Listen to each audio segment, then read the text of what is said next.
Hello, good afternoon. Welcome to this webinar brought to you by Evaluated. So just 30 seconds on Evaluated. We are a company that has been going for just over a year now, working with Mark and Chris, as well as many other brilliant people like them in education. We're working with coming up to 400 schools now, which is really exciting.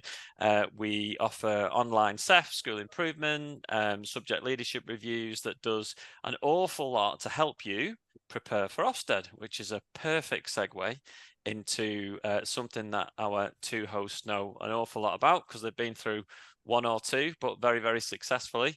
So really grateful to Mark and Chris for joining us tonight. I will let them introduce themselves if they need any introduction, because they're more popular, much more popular than I am on Twitter. Mark for his exceptional insights into education, and Chris for hash browns and other great things like that. But he's quite adept at getting ready for Ofsted as well. So I will hand you over to them, and just to thank everybody that is on. We've got people from all over the country joining us live, and we've got people requesting the recording of this. So if you're live or you're watching the recording, thank you very much. If you drop any questions into the chat, chat or the Q&A box, if we've got one of them, I think it's the chat, then we'll be able to answer them as we go along. So please do feel free to drop questions in. But without further ado, I will hand over to Mark and Chris. When I've got that form, I'll give it to you or to Joe. If you give it to Joe, at least it can go in his. Good afternoon, everybody. Sorry, I am hearing some feedback. Yeah, I'll get Joe to give me a hand to put it onto my trust. We want to see good old Joe. Where's good old Joe? On there. Stephanie. On it saying that it was agreed at. Stephanie. He's put that all in his Stephanie. Yeah. Where you put your reason. Yeah, your reason. Yeah. Phil, I'll leave this with you. I'll get Joe so that, because we don't want them to forget it. You'll just need to make me the host again. Some way that. Oh, hang on. I think I can do it. Oh, you done it. Perfect. I'm sure Stephanie's insight was really valuable there, but I'll hand over to you now. And it was all clean as well. There were no rude words or anything. Beautiful. Perfect. So yeah, welcome everybody to tonight's session. Thank you to Phil and Evaluated for inviting Chris and I to do this presentation tonight.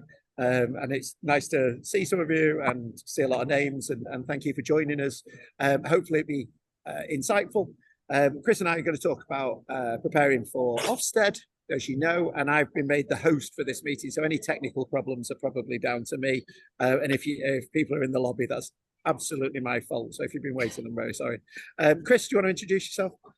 Lovely. Well, I'm Chris Dyson. I'm the proud Deputy CEO at the Create Partnership in Birmingham, with Mark being the CEO. I began the role in January this year, so I'm just coming up to my first anniversary. It's been a fantastic first 11 months sort of now. We did have 2 Ofsteds last year, which we'll allude to in this presentation. And it's just great to be linking up with Evaluate so we can share our experiences. There's a great, if you're on Twitter, good old Brian Walton, who goes in the Twitter name Old Primary Head 1. He just finished his Ofsteds last week and he's been putting some great sort of notes. Head 1. So that's me, and I look forward to chatting to you more after Mark's introduced himself. Oh yeah, hi, good evening. Mark Unwin. I'm the CEO of Create Partnership Trust. As Chris says, we serve, educate just under 3,000 children in areas experiencing quite severe deprivation in Birmingham. I'm also the founder of AskKira.com. So if you want to talk about AI, I'm happy to discuss that. And on Twitter, I'm Mr. Unwin. And feel free to get in touch. Any questions afterwards? I know Phil's going to share the video and the presentation, but if you've got any questions that we don't answer, then feel free to get in touch. It's probably just helpful at this stage just to sort of give you an indication of like some of the geographical spread of what we're talking about.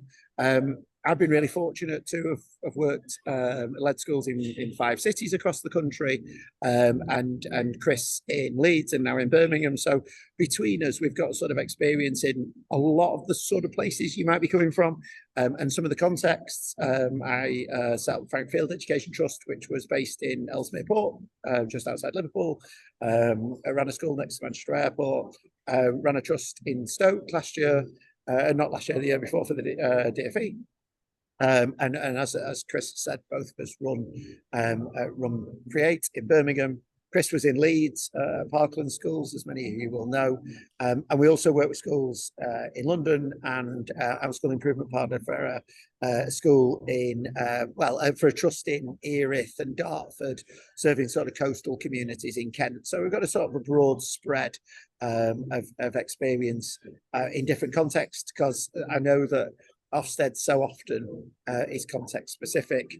Also work with Manchester Metropolitan University and with the IOE as well. So you're just getting a sort of context around the country. And what partly this was for mine and Chris's benefit, and we don't want this to come across at all as like sort of, you know, braggadocious or whatever the word is, right? But we actually did this, Chris and I, a couple of weeks ago, just to sort of try and justify why we should even be talking to anybody about Ofsted in the first place, because we were both sort of scratching our head going, well, we've had a couple of decent Ofsteds recently, but so's quite a lot of people, and why have we been asked to do a webinar? And then when we were totaling up Ofsteds that we'd been through, going back to sort of 2014, sort of over the last 10 years, you sort of start to see a pattern of reasonable improvement. I'm not going to go through them. I think what's interesting is between the two of us is particularly like those last, the ones bracketed by the blue brackets on either side are all from March 2022 onwards. So whilst we've got experience under, you know, a couple of frameworks now of helping schools to, or leading schools that have, you know, risen in Ofsted terms, we are absolutely I think keyed into the newer Ofsted framework by virtue of just being good fortune and being in the right place at the right time over the last sort of over the last 12 months or so. So, you know, we're looking at 8 Ofsted inspections as either school improvement partner, CEO, deputy CEO, over the last sort of year and a half period, all under the new framework, and all successful. And just in terms of what we're going to talk about, and I'll hand over to Chris in a minute.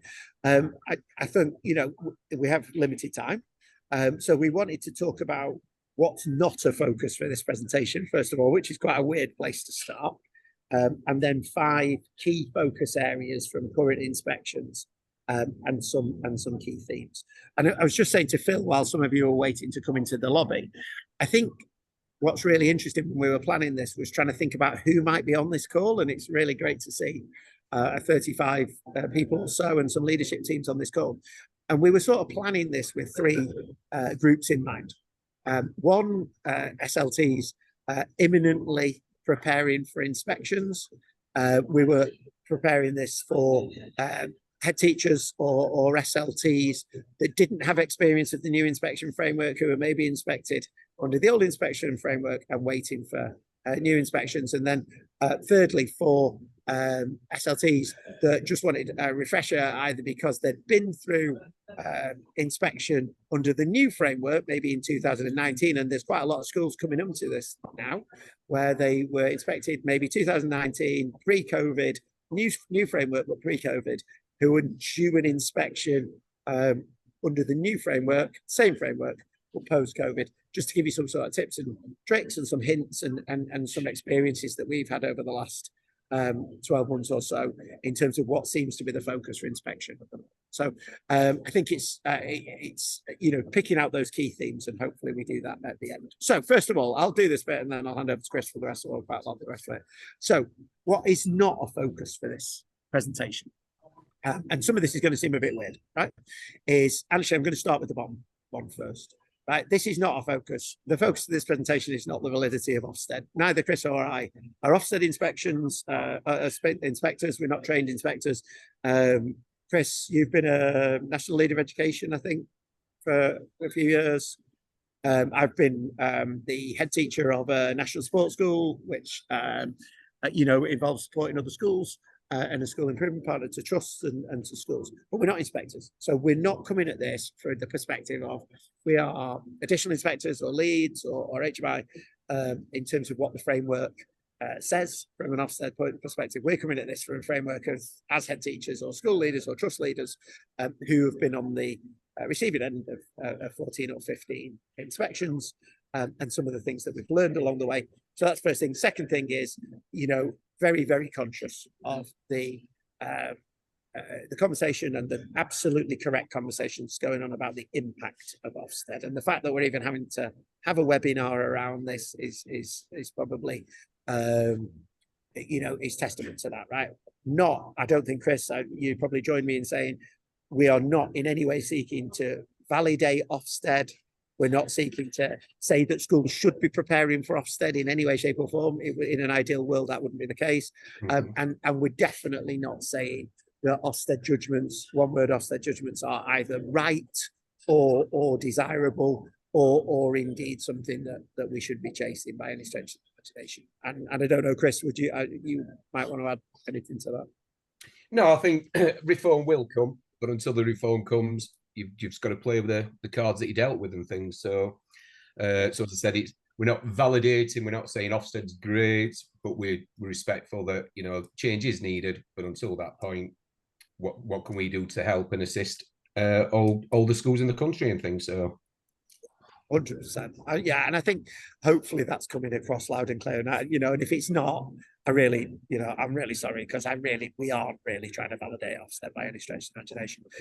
We're not talking about achievement, which is a bit weird, especially to anybody that was inspected pre-2018-19, and we haven't really addressed behaviour. Now, part of that is to do with the fact that we're primary specific.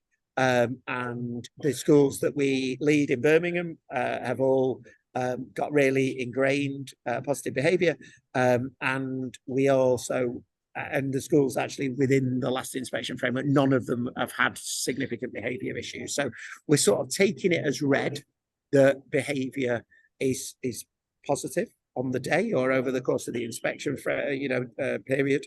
And we're also not talking about the strategic documents that you might need to prepare for Ofsted. We did start to do that, but then we thought that actually it'd be better to pull out the key themes from the document. So if you want to, DM either of us or get in touch with either of us, happy to share sort of, the sort of strategic documents that might help to prepare for inspection, but that's not what we're talking about today. So in terms of the key focus areas, Chris, do you want to go through what we've seen in the last few inspections that we've been through?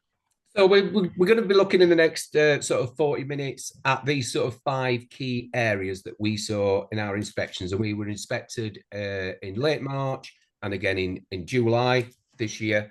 And, for schools that got inspected pre-2018 on the old sort of system, totally and utterly different now. If you're reading, writing, maths, we're scoring high pre-2018, then that was you were well on your way to having a big tick. But the inspections that we've seen in the last 6 months has been all centered around the curriculum, and we're going in depth into these 5 areas. SEN, I would say the SENCO spend the most time out of all the school staff with the inspection teams. Early reading is something else that was a very big key focus. We've got a section on that. Safeguarding, obviously, is the number one sort of priority, so we'll be touching on that. And then attendance, we've pulled up on this because both of our schools were in line with national attendance and PAs, but both schools got pretty much the identical Ofsted improvement notes for next time, even though it was in line with national. So in our opinion, Ofsted are determined to get the attendance figures back up to pre-COVID levels, around about 96%. And it's significant that this year, I think for primary schools, last half term was practically 95.4% attendance, national and things. So again, we'll be looking at those. And then if you have a pen and paper handy, I'll give you some key sort of people that can really help with these sort of areas. But we blessed that even before I started working with Mark this year, when I used to do my sort of NLE work around the country and things, I always said, if you ever want to see anything specifically to do with reading, go and see Simon Smith over in Whitby. Anything curriculum-wise, you want to see Mark Unwin up in Cheshire, and maths-wise, then it was down at Parklands and things. So there won't be any Mr. Unwin, the Twitter handle for what I like to see is the king of the curriculum, Mark Unwin. So that's where we'll start off. But just before we start, I mean, my little tips for a successful sort of inspection is be confident, because being panicky does send ripples through the sort of staff. Be positive. Try not to go on social media slagging Ofsted off the week before the due and things. The first impressions on the phone is everything. I once famously started one of my Ofsteds with Yabba Dabba Doo, and that made them chuckle at the start. So that was a real sort of good start to have. And it's like being honest, because they're not daft inspectors. They see through weakness, they see through baloney and things. And on Twitter at Head Teacher Chat, sent out a brilliant 2 sides of A4 checklist for what to have on that sort of first initial 90 minutes phone call. So if you want to check those out, I'd personally I'd have all my SLT in that meeting for the 90 minutes, everyone taking sort of notes. And if in doubt, feel free just to say, stop, can you just repeat that bit? Call the staff, have a nice cup of tea with them, tell them it's your time to shine, your time to showcase. And on those initial conversations with the inspectors, take control, because they'll be wanting to see things that you want, that you might want to see other things. So be strong in that. We know that SEN is going to get a deep dive now. Early reading is going to get a deep dive.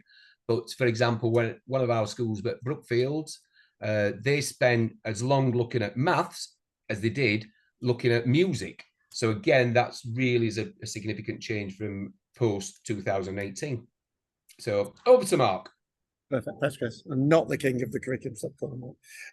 So in terms of curriculum, and this is not just experience Create, where Brookfields and Hodge Hill were, one went from RI to good and one went from inadequate to good last year, but also this is the experience at a school that I support down in South East London on the Kent border, around Erith, and schools in Stoke last year, was the importance of not just the curriculum, because we know the curriculum is important, but what that actually looks like in practice and what the inspection team were looking for on the day. And I think what I've tried to do is break it down into 5 areas. Now, this area references a webinar that we did about 3 weeks ago on curriculum quality assurance and assessment, which I think is available, Phil, on the Evaluated website.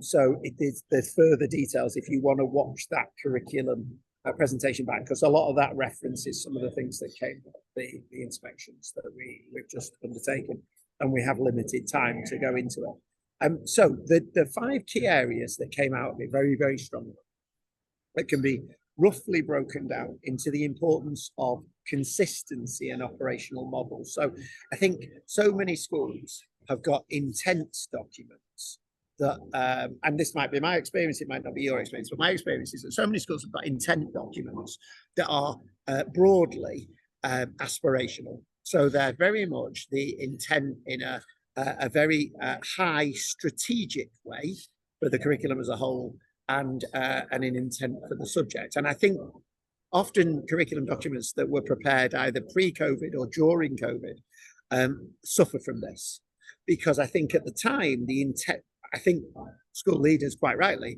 believed that the word intent meant intent, as in meant what we intended the child to come out of it at the end of it. We're broadly strategic and broadly sort of at a high level. What we've found during our inspections is actually intent, whilst it does mean that to a smaller degree, to a much larger degree, intent means what we intend to teach the children, when we intend to teach it to the children, and particularly what operational model we're going to use to teach it to the children. And in all the 5 inspections that I've done, and I think it's 4 Ofsted uplifts, and there's 5 and 1 held over the last 14 months, what the inspection team have very, very clearly wanted to see was an elucidation of what the operational model is, and that to be completely consistent across the curriculum. So if your school chooses to use an operational model whereby There's a review at the start of the lesson. The new learning is introduced by the teacher, and then there's a period of practice, some joint practice. I do, you do, we do stuff. And then there's some work, some independent work, and then there's some work, some review and direct questioning, or whatever that operational model is. The inspection teams absolutely benefiting from seeing that written down on a piece of paper. So I would say, if you are preparing for inspection, you don't have that at the moment. That was something our schools didn't have when I started in September last year, now have, to be able to put on a single piece of paper what your operational model is for a lesson, and that's be completely consistent, whether that be in a music lesson, a history lesson, geography lesson, maths lesson, English lesson, whatever, and for them to see that in practice across the school, that is super powerful. Not because Ofsted have a preferred style, but because Ofsted are looking for capacity to improve, and they're looking for some assuredness that when they walk out of the door, it's going to carry on the same way. So if they see an operational model on a piece of paper that's very simple and easy to understand, they speak to staff members who've been trained on that operational model and understand it, and they see that in practice and they triangulate it during the lessons, they have some assuredness that when they leave the next day, that operational model is going to continue. So that's the first thing, is having a consistent operational model. And there's something in the webinar about that. Second thing is absolutely the power of the precision of your paperwork. And if you're preparing for inspection at the moment, if you're thinking about inspecting, if you've not been inspected in the new framework, if you have, I would go back to the final piece of paper that your teachers touch before they plan a lesson, and how precise the wording on that paperwork is. Is it super precise what knowledge the children are going to learn in that lesson? Is it super precise what vocabulary the children are going to learn during that lesson? Is it super precise what the activity might be? And is it super precise what the assessment for learning is going to be at the end of that lesson? How the teacher is going to know whether it's been successful or not. And if you concentrate on the precision of that paperwork, even if it's just in the run up to the inspection and during the inspection, then I think you'll be more successful than not. Third thing is definitely the importance of CPD and coaching. It's very, very difficult for our subject leaders, and I include our subject leaders in this as well, who have myriad responsibilities, who are often inexperienced, and in small rural schools in particular might be juggling, multi-age classes with subject leadership across a number of subjects, and also other responsibilities in the school. It's really, really important that leaders, as we are, trust leaders or head teachers, and senior leaders, spend time coaching those subject leaders. And if you look back to the Evaluate webinar that we did last couple of weeks ago, that's on the website, there's a framework for the sort of questions that, and there's only about 8 question stems that you should prepare. And if nothing else, I would say at the end of this, spend time coaching your subject leaders, getting them prepared, getting them over that first hurdle. And I'm sure you do this anyway, of answering those 8 question stems and understanding what those 8 question stems might look like. Fourth thing, if those subject leaders are going to stand in sit in a meeting, a deep dive meeting with an inspector, they need to be confident. And if they're going to be confident, they have to have done quality assurance of their subject, and they need a framework for doing that quality assurance. And I think if you've got a really clear framework for quality assurance, and it's happened relatively regularly, then your subject leaders will be more confident, and Ofsted will definitely be more confident, because they need that assuredness that when they leave, everything's going to continue as they've seen. Well, quality assurance is a massive part of capacity to improve, because if quality assurance is really clear and your quality assurance is really regular, then capacity to improve over time is really clear as well. And I think that's a big part of why we've been successful over the last 5 or 6 inspections, is because we have a very clear quality assurance framework, and it's in that Evaluate webinar. And I think the final thing is the real importance of curriculum leadership, and curriculum leaders at whatever stage of development they are, who are passionate about their subject, knowledgeable about their subject, and are taking an active role in leading their subjects. And if so many schools, when they prepare for inspections, in my experience, try to tighten the control around subject leadership, tighten the control around deep dives, so that it sits with a trusted deputy, or a couple of trusted deputies, or a trusted couple of members of SLT, try to take as much of it as possible in order to put their arms around it. And I think that's really valuable and really understandable. Actually, I think our experience over the last 5 inspections has been very much that actually what you need to do is delegate that out you need to do the coaching and the CPD around that and try and get more people into the room, because that gives Ofsted more assurance about capacity to improve. If there's a wider network of people involved in good subject leadership, they know that one person leaving or two people leaving is not going to destabilize the school over time. So I think my tip to the curriculum is precision of your operational model of paperwork, coaching and leadership and quality assurance, and think about it from in the terms of, are you showing them that once they leave, it will continue in the same way, and that the loss of one or two key people is not going to damage them all. The coaching principles I'll put up there, they're also on the Evaluate webinar. Those are the 8 question stems that I would be coaching to death my subject leaders, my senior leaders, and everybody else to be able to answer those question stems. They might slightly change in the way that they're asked, but broadly, in each of the 5 inspections that I've been involved in over the last 14 months, those question stems have broadly covered the entirety of the deep dive. There's only about 8 or 9 of them, and if you can get your staff comfortable with answering those sort of questions, they will be comfortable, and they will give the inspectors the assurance that things will continue once they leave. And also, you can watch on the video, I'm not going to talk through it. There's a checklist for you as senior leaders in terms of where you can go and rag rate yourself against those and look for some areas for development in terms of curriculum. Chris, do you want to talk about SEND? Lovely. So as we see there, I mean, that is the big, huge difference for myself. As I said, post 2018, all about the curriculum sort of now, as opposed to just the basic old-fashioned reading, writing and maths. Now, another thing that we found on our 2 inspections last year was the amount of time that the inspectors spent looking at special educational needs.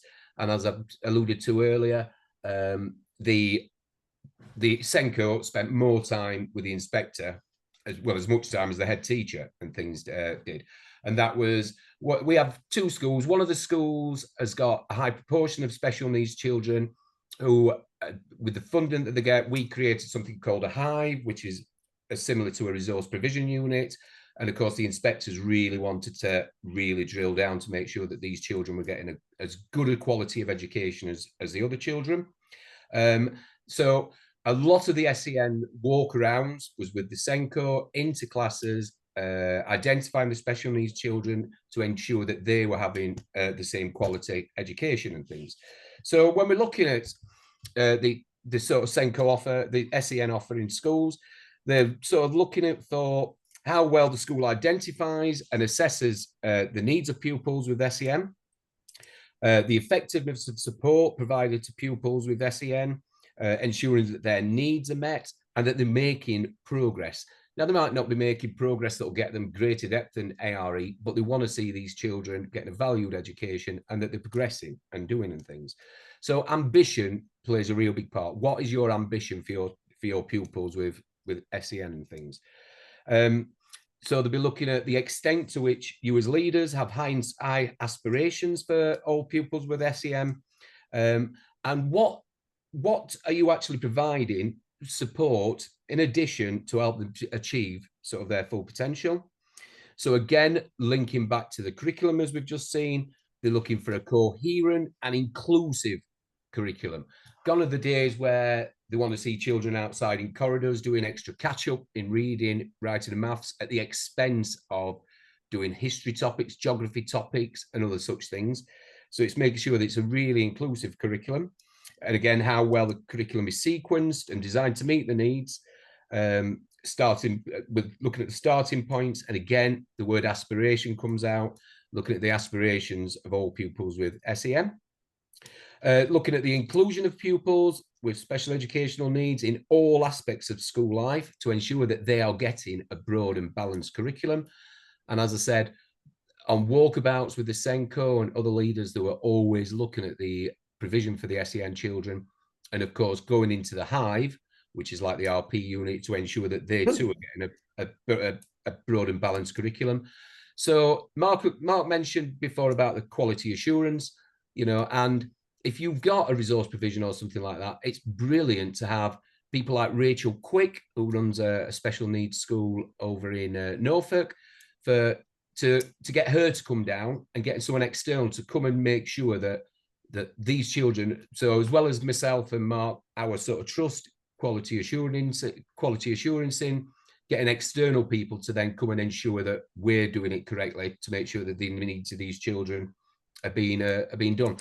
They will want to know about the involvement of parents and carers and other sort of professional bodies, how well you guys as leaders involve the parents and carers and professionals in decision-making processes to support the children with SEN.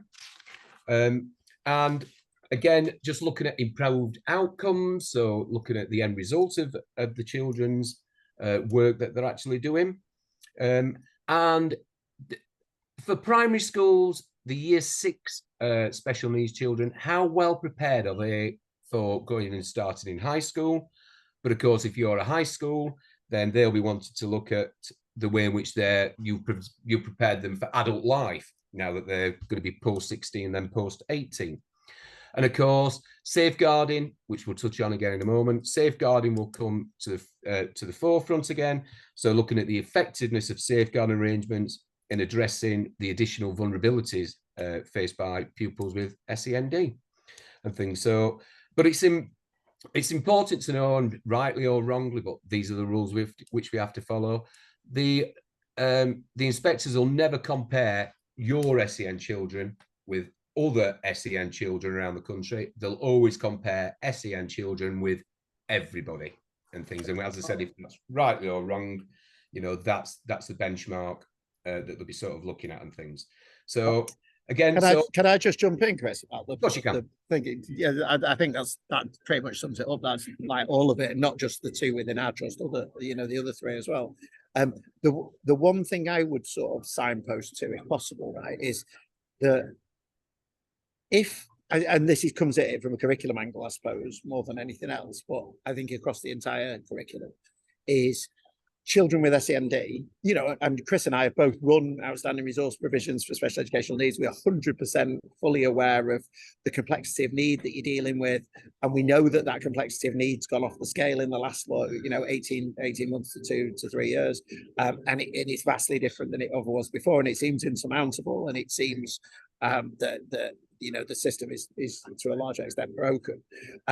Even taking all that on board within the curriculum, they really do absolutely look for exactly the same ambition in every lesson for children with SEND, and the children have to be following the same curriculum. Now, it can be scaffolded and adapted to the children's needs through pre-teaching or through extra support or through any number of different ways, but they have to be following the same curriculum. And so that's the first thing. And if they're not, so that's the ambition and inclusivity thing. And I think that's come out really strongly in every single one of the inspections over the last 14 months.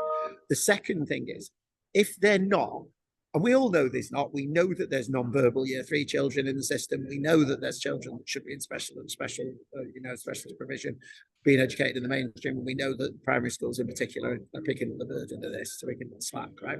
If that is the case, and you have either a hive or an orb or a rainbow room or some sort of unofficial provision working within the school, and every single one of those inspections that came up on that slide before had one, and I know that most schools are doing this, then what they are absolutely keyed into seeing is the precise paperwork around the pathway of every single child back to mainstream education 100% of the time. Now, you might be sitting there throwing stuff at the screen saying there is absolutely no chance whatsoever that little Johnny is getting from there back to 100% mainstream education. And if I did that, it would be immoral and totally wrong for his education, right? But they are absolutely keyed into the fact that if a child, and this is from the SEN Code of Practice, if a child is in mainstream education, then there has to be a pathway back to full inclusion within the mainstream curriculum. Now, we all might argue about whether that's possible given the level of complexity, but it's in the SEN Code of Practice that they're keyed into it. So I would absolutely advise your SENCO, if there are any children that are withdrawn at any time, to make sure that they have a single piece of paper that said, this week they are withdrawn for this amount of time. Next week, they will be withdrawn for slightly lesser amount of time. And this is the pathway back over a 3 months, 6 months, 12 months, 2 year period, or whatever it might be, back to 100% mainstream education, and this is the support that the child would need to do it. Because if you have that pathway, the child's following the pathway, you are showing that you're inclusive within the code of practice. And I think those two things came out really strongly, Kristen, in all of the inspections. Definitely, and things. So, and I've just put into the group chat, everybody, a Twitter handle for someone called she's called Lynn Howe, and her Twitter handle is @positive_y_mind. And she's got an absolute brilliant free website which is all to do with special educational needs. She also does a really great bespoke offer for trusts where she'll deliver 6 pieces of training throughout the year for the Senkos. So not looking at the strategic level, but bespoke training. So it's well worth checking her out. And even if you don't go for the sort of package, the website is totally free, and there's some absolutely fantastic resources on there for everyone. So lovely. So we've seen the importance of curriculum. We've seen the importance of SEN. And of course, most people will be really up on this now. We know that every school is going to have early reading being taken, being really drilled down into. Now, I know that funding is an issue in schools at the moment, and if you're lucky enough that, well, fidelity of the scheme is must. So if you're using floppy phonics, everyone's using floppy phonics. If you're using read write ink, everybody's using it. There's no right or wrong phonics scheme to use, but everybody must be following that, and the resources must match that. Now, a couple of schools that I've spoken to over the last 12-18 months, both have had little points, and there were little points, but the home reading books that were going home didn't necessarily match the quality phonics books in schools, and they were criticised for that. Now the schools obviously said, yeah, but we haven't got £10,000 to get a new set of home reading that matches and things. But unfortunately, every time that excuse comes out, the inspectors sort of switch off. You know, you have to find that money. And one inspector that I was speaking to actually did find an example of the phonics which was being done in school that didn't follow when they heard the child read and asked to hear their home reading book, which they will do. There was different phases of phonics in the book to what they've been taught. So they've got to match up together.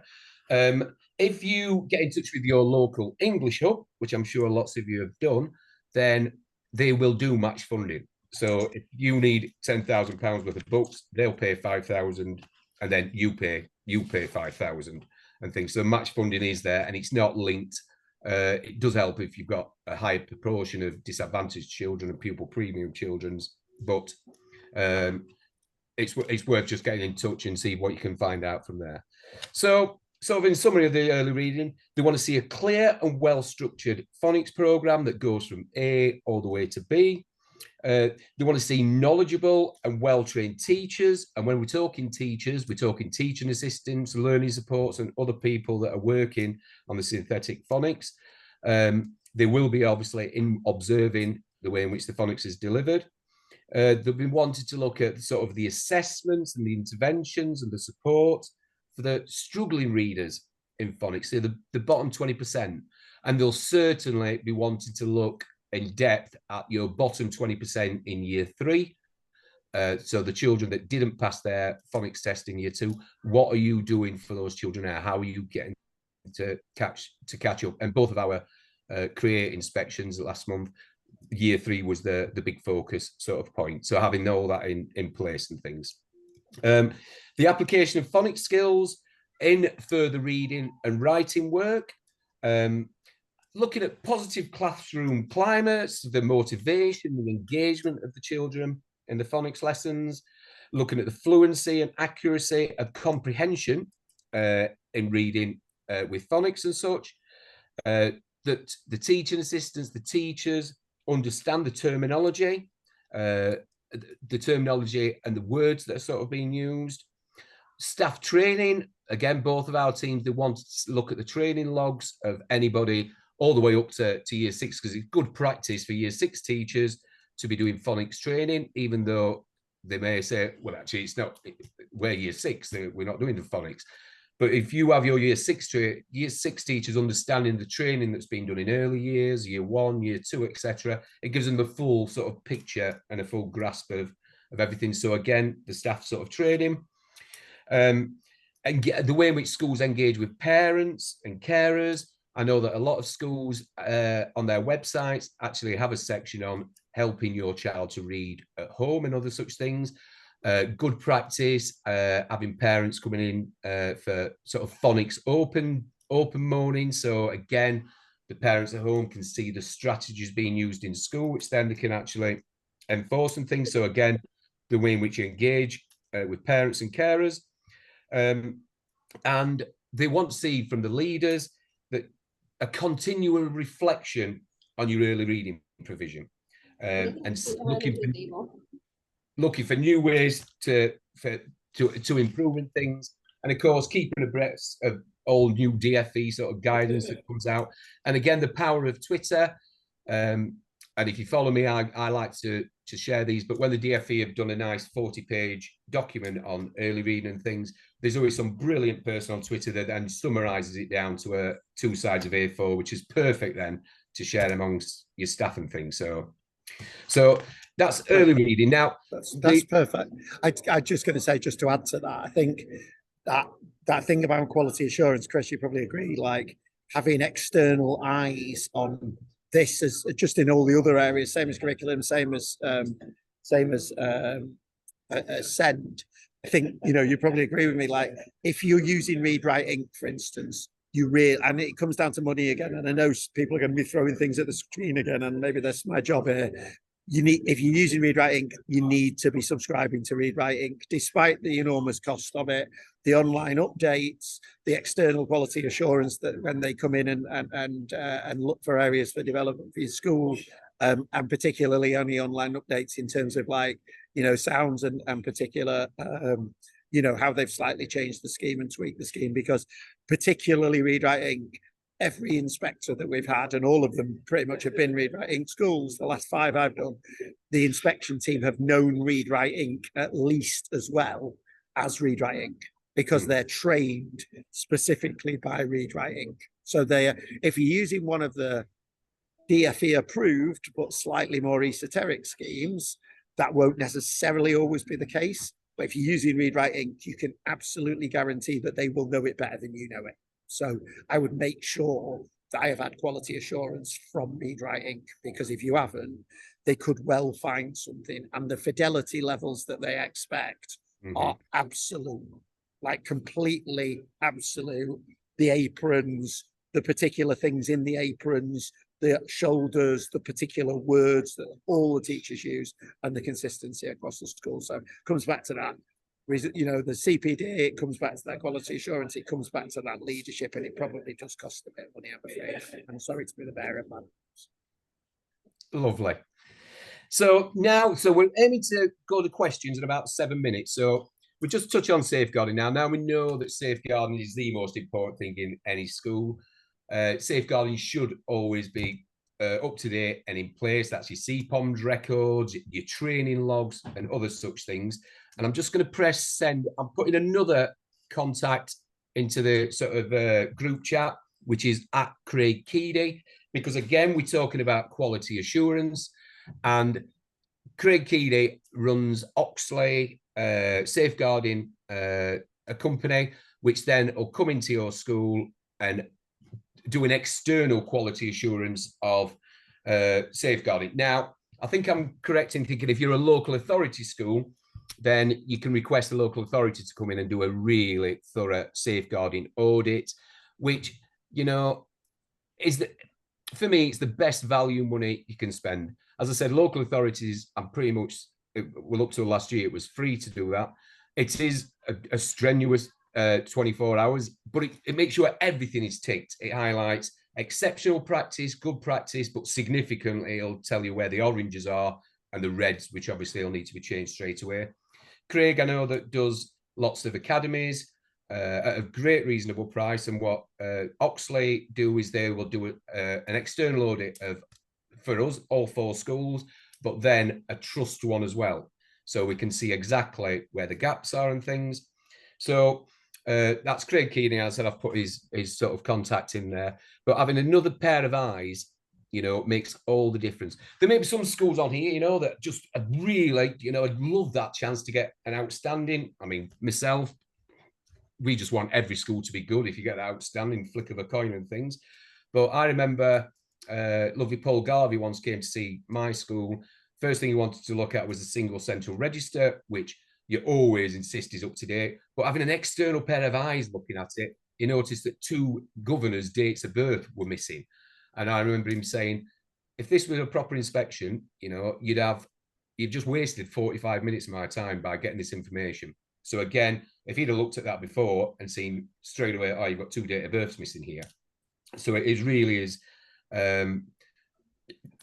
sort of vital to actually have, as I said, that external eyes looking across the things. Chris, would you agree as well? I don't know. I think I hadn't really thought about this until you just said it, but one of the things that I think trusts do really well, and if not trusts, then groups of schools, networks of schools, local consortium or local, you know, education partnerships or whatever, is actually in preparation, once you've had the phone call, getting people in to just literally put another eyes on your single central record then.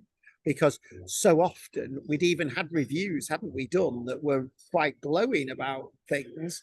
And then when we looked at them the day before the inspection with an external set of eyes, it happened to be our HR manager that did it, but it could have been anybody, was still finding little bits and pieces just before the inspection. So I think, I don't know if you'd agree with me, that's actually a really good thing to do. Just get somebody external to have a look at it, because you're blind to it. If you look at it yourself, you're blind to it, aren't you? And that's what I mean. And there's nothing wrong with school, family of schools. You know, we'll come and look at yours, you come and look at ours, and then it's a totally free. A lot of our external quality assurance we don't pay for because we swap it. So we'll have a safeguarding audit done, or we'll have the special needs audit done by Rachel Quick, and in return we do them a curriculum, sort of a curriculum review. Because as I said, collaboration and teamwork is everything. Phil, I will send you. For you to put on the website, I'll send an old anonymized local authority really thorough checklist for if people wanted to do their own sort of internal things. But I'll send you that as soon as this meeting's finished. I'll send it over and things. Thanks, Chris. That's great. So lovely. So just a quick one just before we go to any questions and things. As I said at the start, you know, even though Brookfield and Hodge Hill were both in line with national and PA data last year, both of them had an attendance sort of move for improvement. So I'm putting on here another link now, and this is INC attendance. I know what Chris is typing here, right? So this is a large part of why we were successful in raising 2 schools out of the category, in that we had the support of Wayne, didn't we? Who now runs inclusive attendance, and particularly who has a consistent approach to attendance management across the school, and the new Ofsted framework in DFE framework is absolutely, even if you're below national in terms of attendance and PA, this is right, isn't it, Chris? You have to be able to show a consistent approach to attendance across the school now. You've got to be showing that you're doing absolutely everything possible. Now, one of the issues our force was having in September is that there's a lot of children that come back from Bangladesh, Pakistan late. They're not back for the 1st of September. So that has a huge impact on attendance if they've missed all September. So it's a case of what have you done to try and get these children in? And the reason why we've really enjoyed working with Wayne Harris, who's at INC attendance, is that he now is CPD accredited for whole staff training. So attendance isn't just somebody sat in the office who's doing this sort of tick sheets. It's not just the heads and the senior leaders. He provides 6 little sort of training sessions, and they're only 15 minutes each. So it's not like the 6 3-hour sessions that the teaching assistants can look at, the learning mentors, the teachers, and it's a fantastic sort of CPD sort of offer and things. But if you get in touch with Wayne, he puts together action plans. He puts together, well, it goes over and above, because when Brookfield's got their inspection, he was on the telephone at 11 o'clock at night to the head teacher, just giving her the simple bullet points. This is what you just need to demonstrate that you've done. and he was absolutely fantastic. So highly recommend him. But as I said, attendance, unless you're basking in the glory of 96, 97% at present, then it's you've got to have that. Again, this is what we're doing, clear, succinct, so everybody's singing off the same sort of hymn sheet and things. So lovely. That's great, Chris. And I think, you know, we want to leave some time at the end for questions. So this isn't going to surprise anybody that's been following the slides. I think the key themes that we both picked out from all those inspections recently is, you know, falls into these 6 areas. I think whatever it is, whatever area it is, the inspection team want to be assured that it's going to continue once they leave the building.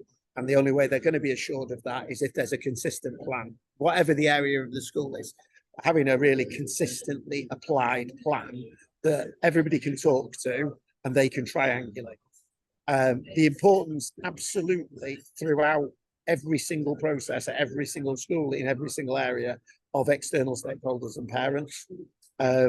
The expectation in every inspection of absolutely precise paperwork. And if I, you know, out of all these 6, I think this would be one of the ones I would go back to straight away, is go back to your paperwork and check the precision of the paperwork. And is it possible for an ECT, a newly appointed ECT, is it possible for a supply teacher that comes into your school to be able to deliver something that's quality based on the paperwork that you provide? The importance of investment in CPD and coaching, and it's never too late. You might well be sat there thinking, you know, my inspection might be next week, next month, and how am I supposed to do the CPD and coaching now? Even a week's worth of, even a session of CPD and coaching with your subject leaders or with Senko is worthwhile, in my experience. And one of the inspections in Stoke, they gave us credit for something that we'd done the day before. Even though we were just preparing for inspection, they still gave us credit for having them. Massively important to have tried to or implemented a really robust system of quality assurance in whatever area that you're looking at. I think you've seen that across all the slides, and the importance of diversifying the leadership and trying to make sure that the leadership and of the different areas of the school are as wide as possible, so that looking at it through the lens of an inspection team, they can be assured that there's capacity to improve across the school, even if key people lead. Gone are the days of them saying that head teacher is very inspirational or that deputy head teacher does a fantastic job, and as a result we can be assured that the school's going to do well. They don't do that anymore. They're looking for capacity to improve right across the piece. And if you give them that capacity, that assuredness, then your inspection will go.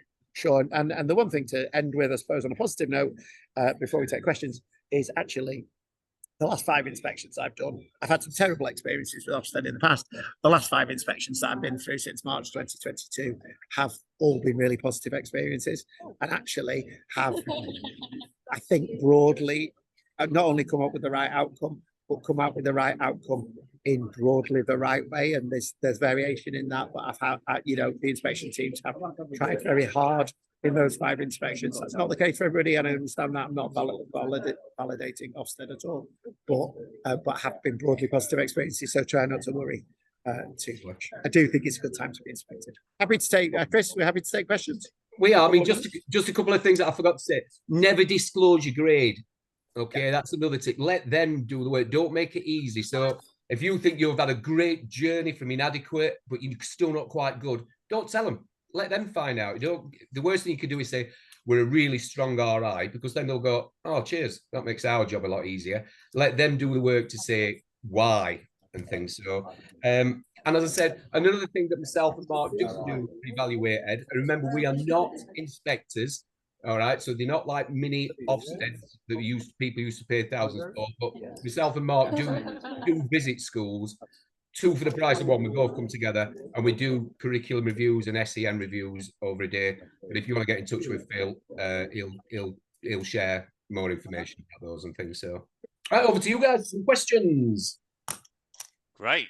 Right. Thank you very much. Okay, so we've got 5-10 minutes for questions. Mark's got to get back into court, and Chris has got to switch his heating on for the hour that he puts it on for the evening. So I'm not in court, by the way. Mark's not in court, just to stop that room before it starts. Are there any questions from anybody that you'd like to pose now? That was totally, I mean, fantastic. Thank you. Really comprehensive. Lots of great practical ideas in there. Fascinating. Any questions from anybody? You can either drop it in the chat box, or you can feel free to unmute and just say who you are and ask a question.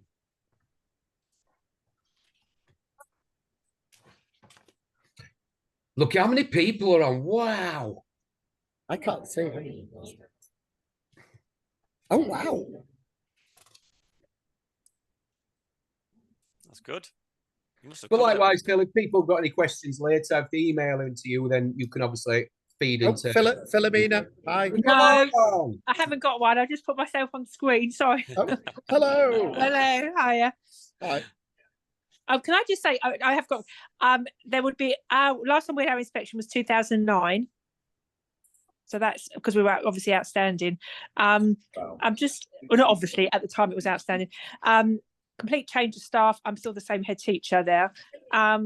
Will they really go back to the things that you said you would do in those two little things they kind of highlighted in your first inspection in 2009? So long as you can just literally say what you're doing. I think very moved on like from that. briefly. Yeah, I mean, you know, Yeah. we had this with achievement at Brookfields. You know, there wasn't sat on great data, and literally all she said was, "Are you happy with your results?" And the head teacher went, "No," and she went, "That was it." So I think they probably will say, "Have you addressed the areas of?" I think they have to say, actually. Yeah. You know, I've never been through one yet that hasn't, so I imagine they have to say it. But I don't think, you know, I think they'll also be very sensible about the fact that it's 14 years and a pandemic ago. Yeah. And there will be some obviously reference to achievement and what you're doing about things, you know, targeting areas. Yeah, okay, that's fine. Yeah, that's okay. Thank you. Yeah, I think the one thing I would say is, you know, the achievement thing, you know, it can change. I tell you what's interesting, right? You know, while people are thinking about questions or maybe even not thinking about questions, I have a very different perspective on this now, right? So I speak to lead inspectors as the CEO of the trust, not as a head teacher, and that's a bit weird, right? And I do think, and one of the things I try and coach the head teachers to say now is I try and put it in really, really simple terms for the lead to understand when I'm having my CEO conversation, right? And I'm getting better at it. And I think it helps for head teachers to do the same. So I would personally have a very, very, very simple narrative for the lead. So for instance, the one at Hodge Hill was saying they attend, and that's not broadly like the case nationally, is it? While they're here, they achieve. And whilst you lot don't think that's important, we do. They behave, and you take that for granted, but that's the result of huge amounts of hard work. They do every subject, and they do it to the very, very best of their ability, and they follow a broad curriculum. And that's required a huge amount of work to get there, because that wasn't the case before either. And they enjoy themselves while they're here. And I think that makes it a good school. Now, that's what I would say as a CEO. I'll say to them, I'm not an inspector, but I have like a, moral code to all this. Well, if they're doing those 5 things really, really well, you can nitpick around the outside of it, but broadly, that's a good school, right? I think it's important for head teachers to have that same confidence and that same sort of very, very simple explanation. And one of the schools, I don't think the report's out, so I can't tell you what the name of the school is, but it's just gone from all right to good. First time it's been good in its entire history. That I worked with down in London, or South East London. And theirs was very much like, our baseline on entry is 0 over a 10-year period. We have never had a child enter this school at age-related expectations in 10 years, right? This is one of the most difficult schools in the country to run. Our children leave having done really, really well. They are taught every single subject every single week, and we're completely consistent about it. And while they're here, despite the massive problems that we're picking up as a result of like the problems in the state, they're behaving, they're enjoying themselves, and they're being well supported. And that was their like 5 things. They just had 5 things, dead simple language, easy for the lead inspector to understand. Lead inspector was like, brilliant, I can get hold of that. So I think like I hadn't thought about this until now, but I would definitely have that simple 5-point narrative for your inspector. Simple language, don't dress it up, just give it them how it is. Yeah, good. I think the only thing I would add is probably just a little caveat on maybe some reference to safeguarding or keeping children safe and that kind of thing. Perfect. Yeah, I mean that might great. be that. Yeah, That's really absolutely. good. Yeah. Yeah, just adding on something to what you're saying because I was listening to what you're saying, and thank you. That's lovely. Thank you. Very helpful. Thank you. Brilliant. Great. Right. Well, in the absence of any more questions, and I think that's only a reflection of the thoroughness of your presentation. Thank you so much, Chris, Mark. Brilliant. Really clear, really concise, totally understandable and relatable, and really like the way you pitched it. In terms of not validating Ofsted, but just saying, look, this is what people who've logged in have been wanting to hear about. So thanks so much, and thanks very much for everybody that's that joined as well, and everybody that's dropped comments in to say thank you. As Chris said, Chris and Mark both work with us at Evaluated. We'd love to work with any of you that are interested in that kind of online support, covering all the areas that have been discussed tonight. Anyone that wants to get in touch with Chris and Mark, they can do so via Twitter. Mark is at Mr. Unwin and Chris is at Chris Dyson. He's got 8 million followers on Twitter. So he's got, and both of them are so giving and supportive that if you contact them, they will help you with a connection, or they'll help you themselves. So I can totally support them. Thank you so much, everybody. Really appreciate your time. All the best if you've got an inspection upcoming, and more importantly, all the best with the rest of your school year, the rest of the term up until the Christmas run up. And thanks for everybody that's dropping comments in now to say thank you as well. Lovely to see you all. Thank you. Cheers, guys. Bye bye. Thanks, Phil. Bye.